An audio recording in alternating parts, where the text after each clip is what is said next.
The question is, why do I do graffiti?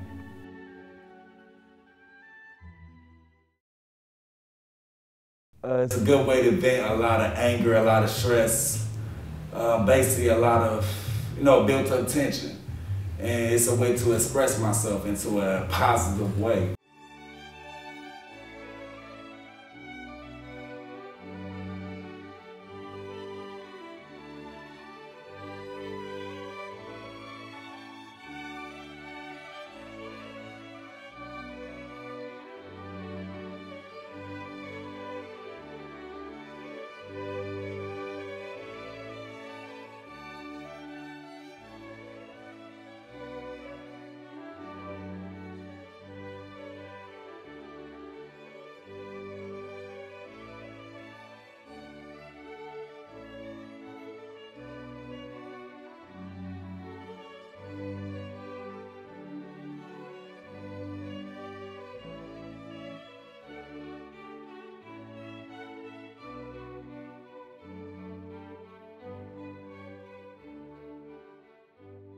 At first, when I first started, I didn't care what nobody said. I don't care how whack I was, how bad I was.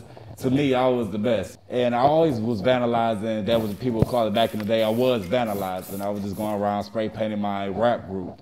That was when I was like maybe 14, 15, 16. But now that I got older, I was like, I look back, I was like, dang, you know what? I could be just like, better than these cats. It's like I could expand my artistic values, my artistic knowledge into what I want to do.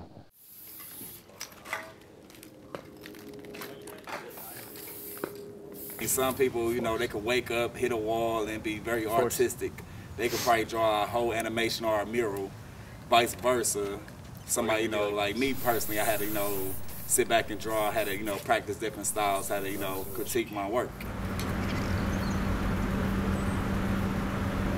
Graffiti, to me, in Detroit, there's so much vacant homes, and if you want to actually sit back and practice and go to a professional level and, actually do what you want to do with your time and talent, you can sit back and take pictures and basically build a portfolio and show to a company or a industry that might be interested to a graffiti look or graffiti style.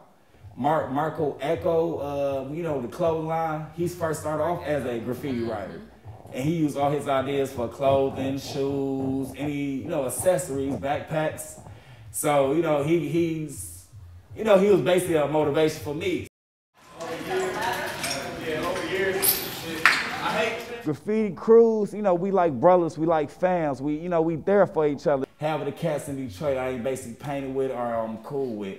So if anybody go over me, 95%, they don't know who I am, or you somebody from the suburbs ain't never came to Detroit. You just touristing around want to be like everybody else. Well, that's not the case. It's like you actually got to come a long way to actually be known in the city, or actually for people to have respect for you. There's so many spots I want to hit. Don't have enough time to do it. Don't have enough paint to ever do it. And I spend a pretty good amount on paint. I could easily spend $50 a week on paint, and it won't be enough. Because I'm always down to hit spots. Oh, like a month? Easily $500, probably, no lie. People who do graffiti is artistic people. And it takes a lot for people to actually go out and take a risk. It's illegal to even spray paint. In Atlanta, matter of fact, it's illegal to spray paint. They have a graffiti squad, like a police graffiti squad. Detroit, yeah, see you spray painting 95, 80, I ain't gonna say 95, 50% chance might ride past you. If they stop you, they're gonna write you a ticket. You go to court, they're not gonna show up for the court date. It's Detroit. They're not gonna show up for a graffiti charge when they have a murder charge or a drug charge that they just busted. I kind of started it just messing around. Then I started meeting real writers, and I dated one, and he passed away, so now it's really pressuring me to do better.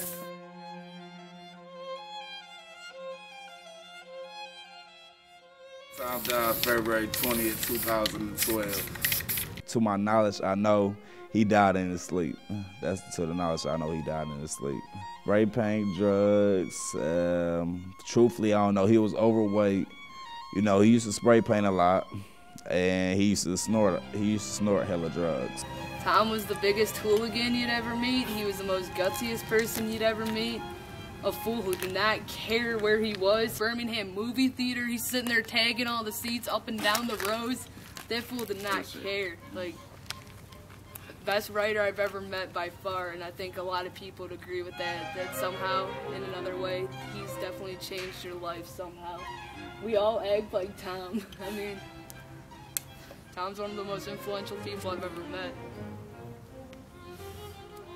I looked up to Tom when he was still around. Like a lot of people us in Detroit came together up here and did like a big room with just a bunch of RIP times and a lot of stuff dedicated to him.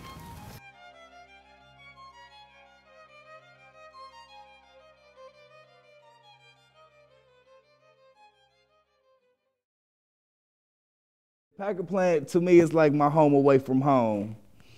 I could go to the Packer plant, go to any floor, see different, maybe discover something I haven't seen, maybe 3 years of me going there.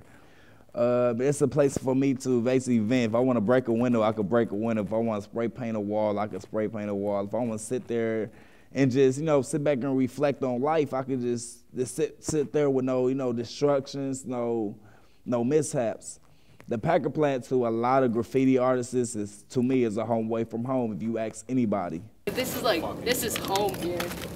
This is home.